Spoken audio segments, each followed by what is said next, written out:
Welcome, I'm Jess Gomez from the Intermountain Medical Center Heart Institute, and today I'm joined by Dr. Heidi May, PhD researcher from our institute, who is presenting research at the American College of Cardiology Scientific Session in Orlando regarding statins and discharge protocols. Tell us a little about your study.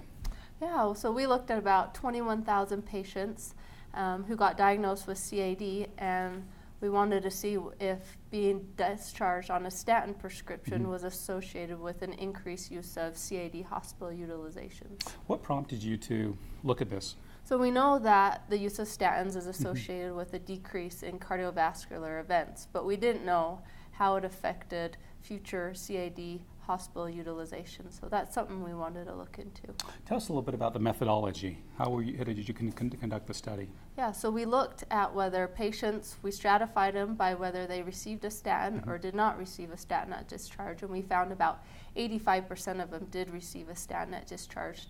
And then we wanted to look forward, and we looked forward for the next 5 years to look at their CAD hospital utilizations, and that included angiography, PCI, CABG, MI, heart failure hospitalization, and an unstable angina hospitalization. Now, at the Intermountain Heart Institute, there is a protocol in place to discharge with a statin, but many facilities may not have those protocols in place.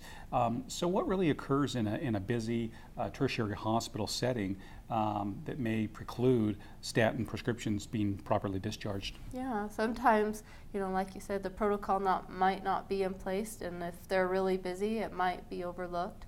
There are some patients that have an intolerance to statins and therefore won't receive a statin at discharge.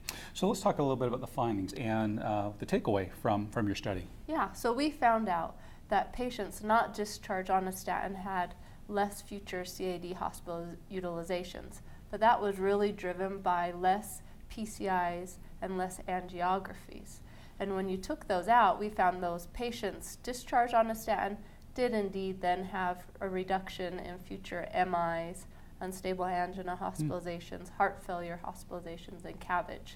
So what we took away from that is that patients discharged on a statin were maybe treated more aggressively, and so had a few more PCIs and angiographies, but then had a reduction in adverse outcomes, which is supportive of past studies that have shown statins reduce cardiovascular risk. That's great.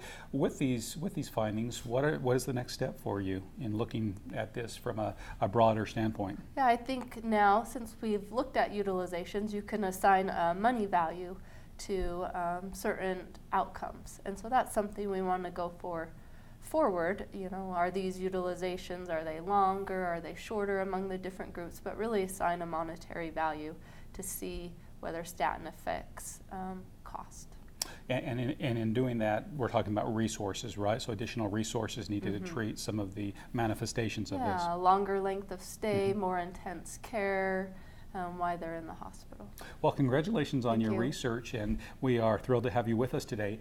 We invite you to join Dr. May and other researchers from the Intermountain Heart Institute at our booth in the exhibit hall at ACC 2018.